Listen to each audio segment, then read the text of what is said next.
ሰላም ሰላም ቤተሰቦች እንደምን ቆያችሁ? ዩቱብ አዲስ ነገር ይዞ መጥቷል።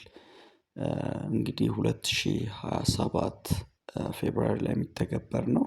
ይሄ አዲሱ ፊቸር ምንድነው የያዘው? ፌብሩዋሪ 1 ጀምሮ ነው አፕላይ የሚደረገው። በፊት የነበረው የእይታ ሰዓትን በእጥፍ ጨምሯል። ሰብስክራይብም እንደዚሁ በፊት 4000 የነበረው ፓብሊክ ዋች አወር ወደ 8000 በእጥፍ ነው ያደገው። በሾርት ቪዲዮ የነበረው 10 ሚሊየን ደግሞ ወደ 20 ሚሊየን ነው ያደገው።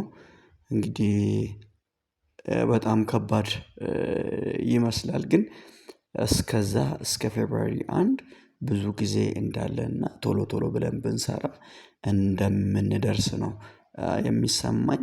እንግዲህ አዳዲስ መረጃዎች ሁልጊዜ እንዲደርሳችሁ ይህን ቤት ላይክ ሼር ሰብስክራይብ ማድረግ እንዳይረሳ እላለሁኝ።